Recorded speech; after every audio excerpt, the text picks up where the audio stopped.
Hi, Bashar. And to you, good day. Thank you so much for the knowledge that you bring. And for allowing us to reflect back to all of you what you already know. So I have 3 questions. Oh, all right. Another triad. Yes. Does the body have the ability to heal regardless of what trauma that has been through? Even after surgeries, trauma, viruses, damage, all kinds of damage to the body, does the physical body really can it heal 100%, really? Yes. Now, again, you are talking about the idea of, quote-unquote, circumstances that are relevant to what theme you are exploring. Certain themes you are exploring may not have chosen for the body to be allowed to heal, but in the generalized answer, yes, the body is capable of healing from anything. Anything. But you have to be in the right vibration to allow it to do so. And again, taking advantage of the collective agreement of the ideas in physical reality that you allow yourselves to generally be affected by automatically, you can aid the body in that sense vibrationally in its ability to heal from just about anything by doing certain physical things that are representative of being in alignment with the collective agreement about what health is, such as detoxification. Because if you live in an environment that you actually believe to be toxic, your body is absorbing those toxins. Those toxins lodge in your cells. So no matter what it is you put in your body that might be beneficial, if the cells are blocked from absorbing the nutrients by being full of toxins, then putting all that will not help you. But if you flush your body of the toxins and make room for the nutrients, then when the body has the building blocks it needs to heal itself, it can heal itself from anything. So that's one approach to it. Obviously, there's an energetic approach, all sorts of different approaches. But fundamentally, yes, your body can be in an absolutely natural state of health absolutely all the time, no matter what it has been through. It can always have the ability. It always has the ability to repair. Because again, remember, what are you actually doing? You're not actually changing that body. You're shifting yourself back into a parallel reality wherein the body is, by definition, healthy. So the answer, in a sense, is yes and no. Linearly speaking, in time-space perspective, yes, the body can heal itself from anything. Mechanically speaking, from a physics point of view, the body actually never has to heal itself. You just have to shift your consciousness into a body that's already healthy. Does that make sense? Yeah, but even if you change your consciousness, something happened to you physically, your consciousness will realign your body and the cells in your body. I mean, what if something already happened physically to you? You can't undo that. I'll say it once again. The body that is injured is one body in one parallel reality. The body that is healthy is another body in another parallel reality. So we take on new bodies and others? Yes. So you're saying I'm going to be a different physical body When tomorrow? I talk about the idea that you are shifting through billions of parallel realities every second, I am saying that everything is different, including your body. Because that's just a projection. It's part of the projection of the parallel reality. I'm not saying your original body is moving through parallel realities. I'm saying your consciousness is shifting into the body that's already in that parallel reality. See the difference? Yeah. Are you sure? I mean, it's kind of hard to understand this concept. It is? A little bit, yeah. Okay, well, so one moment. Do you drive an automobile? Yes. All right. You are the consciousness. The car is your body. Mm-hmm. Now you take a trip to another country and you rent a car. Same consciousness, different body. You're in a different reality. What's so hard to understand about that? We can do that in a lifetime. We can change that. You are doing it all the time, billions of times a second. You're doing it so fast you don't know you're doing it. That's what we're telling you. Become aware of the fact that you're actually not the same person, literally, physically, from moment to moment, and you will start to understand that the person you are right now can be anything you choose to be, because you can choose what parallel reality to shift to by design and by definition, and you will thus then, by definition, simply be the consciousness looking out of the eyes of the body that's already the version of you that is already in that parallel reality, in the same way that when you go to another country, you're driving a car that's already in that country. Mm-hmm. Okay. Same idea. Does that make sense? Yeah, that makes more sense. Take me literally. Take me literally. This is actually literally physically happening, because physical reality is just an illusion anyway. Your physical body isn't real. Your experience of it is real, but it's just a projection of your consciousness anyway. Make sense? Yes. Does that help you? Yes. Yes. And does that help you? And does that help you? And does that help you? Yes. Thank you. Okay. Illness, I'm assuming it's chosen before you come into this world, or is it Not attracted? always. Not always. Again, remember, we are now speaking linearly, colloquially, just to have the conversation.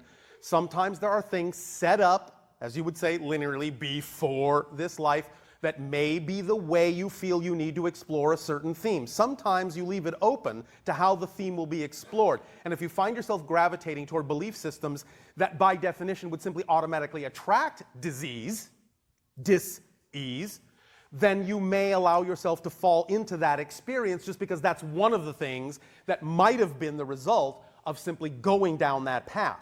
It doesn't necessarily have to be decided beforehand, although the theme of exploration may have been decided, but the expression of that could have been done in any number of ways. So it just depends on what it is you have chosen to explore as to how specific the choice has to be. Sometimes things are planned to the second.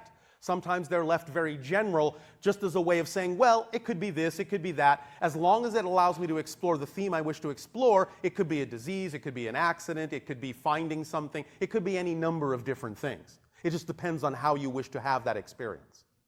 Make sense? Yeah, so in that sense, like, it's not necessarily attracted or not necessarily a response to resistance, it's just you wanted to grow, and that was your opportunity to grow. It could be that, but you have to be able to tell the difference by exploring what it is you're getting out of it. That will usually tell you why that happened, and whether it was simply a choice of the moment or the result of a resistance or something that you had probably planned, and so on and so forth. But the bottom line is, in any event, no matter what the causation in terms of the original choice, no matter how you brought it to yourself, the bottom line is really, what did you learn by having that experience? Because that's what will allow you to shift to something else. Once you learn the lesson, there's no reason for any condition to stick around. Make sense? Yeah, so in that sense, it's like, if this was a life theme or it became a life theme, it can totally be changed and resolved once I've learned the lessons that it was supposed to teach me. Yes.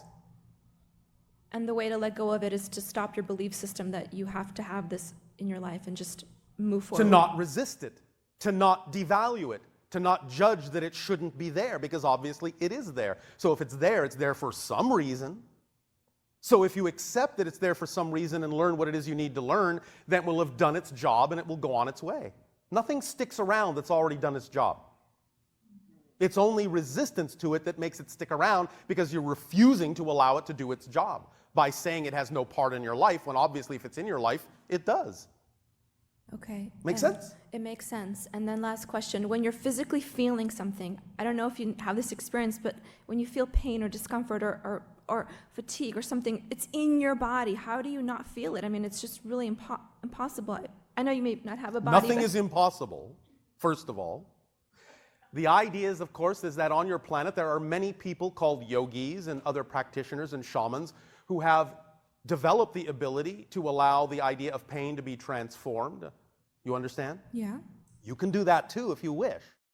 But again, you must remember at the same time that because many of you have simply agreed to go along with a collective consensus of what physical reality is all about, some things you allow to simply be on automatic. So yes, when you have stubbed your toe, you will usually have some kind of painful sensation because you have agreed on the laws of physical reality, and thus then you simply don't need to take the time to circumvent that. At the same time, if it is of value to your particular exploration and your theme and your life lessons to understand how to transform that sensation into something else, then take some time to explore how the people that are already doing it on your planet do so.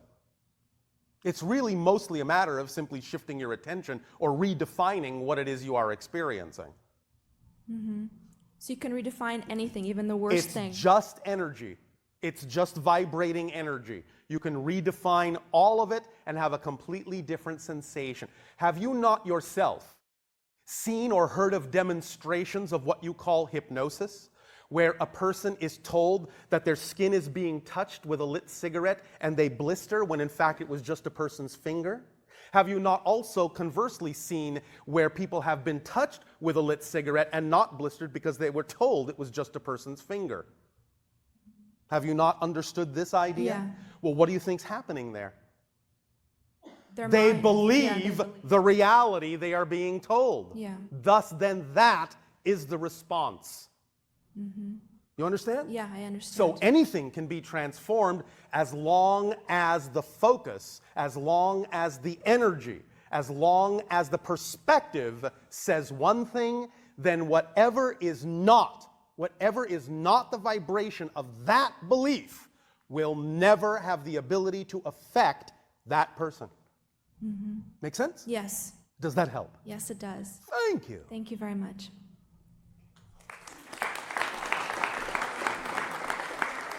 Please remember, this is just simple physics. That's all this is. And more precisely, not only is it just simple physics, it's simple physics. It's not that complicated.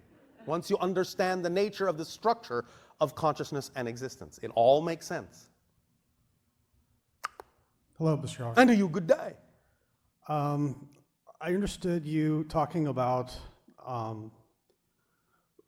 different levels of consciousness when I'm viewing myself as my old me that I am now versus the visualization of me, my ideal of, Yes. of how myself is. Yes. And I can viscerally feel the difference between the two. All right, good. But I get stuck mentally for myself. How exciting. I find myself more often than not vibrating at that lower self that I don't want to be. Why are you choosing that? I don't know. Well, but that's the question. Because remember, what did we say about habit and pattern? When you say to us, I find myself, or I have a tendency to, those phrases simply really mean I'm choosing for my own reasons that idea, that vibration, that reality. So the question to ask is, what would I have to believe is true about my relationship to this thing in order for me to choose that vibration, that idea, that reality? Find out what the definition is you're buying into that makes that seem like the preferable choice. Listen, you all have the same mechanism of motivation. You all are motivated by exactly the same mechanism. You always, and I mean always, and I mean unerringly, absolutely, always, without exception, always move in the direction of what you believe to be more pleasurable, more positive, and always move away from what you believe to be more painful and more negative. Always. So the question is, if you understand that that mechanism exists, yet you find yourself choosing things, find yourself doing things that are representative of non-preferable, painful things, that should tell you something immediately. What it tells you is, you have somehow attached to the thing that you say ought to be more pleasurable, something that makes it seem less pleasurable than the thing you keep choosing, no matter how painful it is. Find out what that definition is you have attached to the thing you keep choosing that makes it seem like the more pleasurable choice. For example, we often use this analogy. We know that on your planet, your children are often taught very contradictory, very polarized belief systems. Love of money is the root of all evil. If you don't make a lot of money, you're a failure. How do you reconcile those two beliefs? So the idea is you often have beliefs that are at war with each other. So if you realize, one day you wonder, why can't I attract abundance? You suddenly remember, because I was taught that if I love money, I'm an evil person. Well, it's more important to me, more important than money, to not be a bad person. So if I continue to believe that money makes me bad, I will always keep money at bay. Always. Because that's my preference, to not be bad. But if you realize that you've linked that belief to the idea of money, then you can say, oh, wait a minute, that makes no sense. I can have money, I can be totally abundant in many ways, and I know that doesn't mean I have to be a bad person. Once you dissociate, once you unlink those contradictory, polarized beliefs, then you can realize you can make different choices and that they will stick. Because you no longer have an overriding belief that you must choose this over that, because you've attached belief systems to them that are really representative of what you prefer, even though they may be contradictorily attached to opposing beliefs. Do you understand? Yes. Does this help you? Yes. So find out when you choose something. First of all, recognize it is always a choice. Like we said, if it's conscious, it's a choice. A habit is unconscious. A pattern is unconscious. If you're aware of it and you say, well, I recognize that I keep choosing, I recognize I have a tendency to, I recognize that, then you're aware of it. And so it's a choice. Own it. It's a choice. All right, I'm making a choice to choose something I don't prefer. Why would I do that? Then you can start finding out, what would I have to believe is true about this thing, about my relationship to this thing, to keep choosing it when I know I don't really prefer it? What would I have to believe is true about it?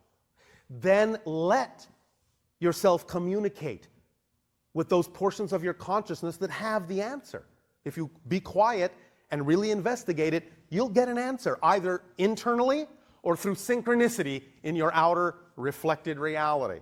You'll get an answer, but you have to ask the question and be open and willing to receive an answer to really understand what the belief is that allows you to believe that's the choice you need to make. Because it's all predicated on definition. It's all predicated on belief. If you don't have a definition, if you don't have a belief, you don't feel any one way about anything, and you don't make any choices about anything at all. So it all comes from belief. It all comes from definition. Find out what it is. Recognize it has nothing to do with what you prefer. Let it go, because you don't want to be a belief thief, and move on. All right? What if I have trouble? What if you have what? Difficulty. What if you have what? Why would you have trouble? Do you understand that what you're saying right now is a belief? Yes. I believe that if I move ahead in this process, my definition of this process automatically labels it as difficult and troublesome. Do you understand? That's a belief. It is not empirically true that the process is difficult. It's not built in. It's not automatic. It's not a given. It's your belief that the process will be difficult. So why believe that? You understand? You have to catch yourself at every phrase and hear yourself spouting beliefs. It's not a given. Many of you say those things as if they're carved in steel. Well, everyone knows this is difficult. No, they don't. Only you think it is. Maybe many other people believe the same thing, but who cares what they believe? What do you prefer to believe? I prefer to believe that it's simple and easy. Then when you vibrate in that frequency, you will get the synchronicity that brings you the opportunities that you can act on that will be simple and easy opportunities if you truly believe it can be that simple.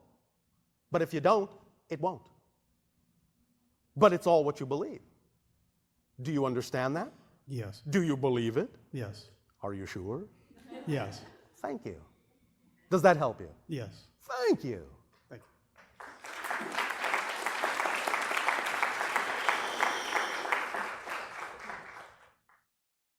Hi, Bashar. And to you, good day. I hope my question is not repetitive. Would you repeat that? I hope no. I'm a mother, Oh, all right. and I wanted to ask you about the concept of worry. Worry. Yeah, Well, what are you worried about? my kids. Why? Well, I spoke with you before about my son had some mental health problems, I understand, but what are you worried about? that it will happen again. So? I don't want mean to make light of it, but really, so? I feel like I'm creating it. I don't. Don't you want it think to the child has a hand in creation as well? Well, he keeps telling me to stop playing doctor, and he's okay. Then why don't you pay attention? Okay. Why not let the child heal you? Because in many ways, the child is behaving more like the parent. Learn that this is a co-creation. Learn that this is an agreement. Learn that this is an orchestration. Pay attention to what the child is saying. Take it to heart, that there is a reason for what is going on in the relationship on all levels, including physically, mentally, spiritually, emotionally. Learn from it together. It's a journey you've decided to take together. It's not a one-sided thing. The weight of the world is not just on your shoulders. So you can let that go and walk down the path hand in hand with the child by also paying attention to when the child becomes the mentor and when the parent needs to be the child for a while, and pay attention to the guidance from the parent. Does that make sense? The guidance for the parent, that's me. The guidance from the child that is behaving more like a parent than the parent is. Do you understand? Okay. I'm going to work on that. Well, you can either work on it and work up a sweat, or you can simply accept and allow and discover what comes from that allowance, rather than walking down the path constantly worrying that you're on the wrong path, which is not possible. The only way to miss an appointment is by spending time worrying you'll miss the appointment. The only way to not be on your path is by assuming that you're off it.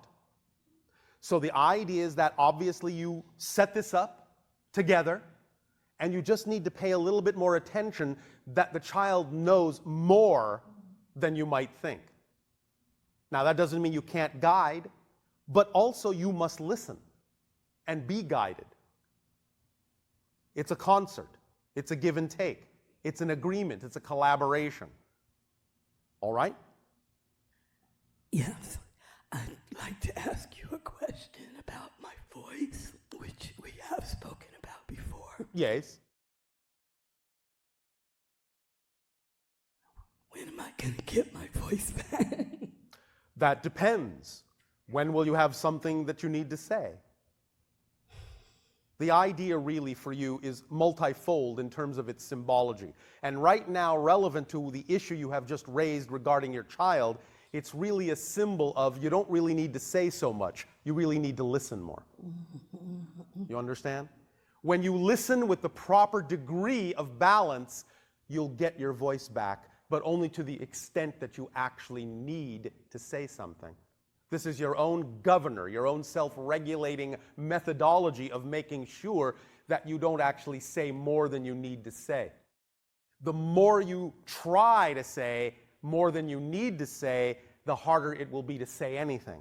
When you start relaxing into the idea of just listening and trusting and not worrying so much, and know that you don't need to say as much as you think you do, your voice will be there for the things that actually need to be said. Do you understand? Yes. All right. But one time you told me that there's other ways to communicate. There are. And you can learn that as well if you haven't done so already. But the first step in communication is listen to what is actually being said to you. All right? Yes. Thank you. Thank you, Bashar. Hello, Bashar. And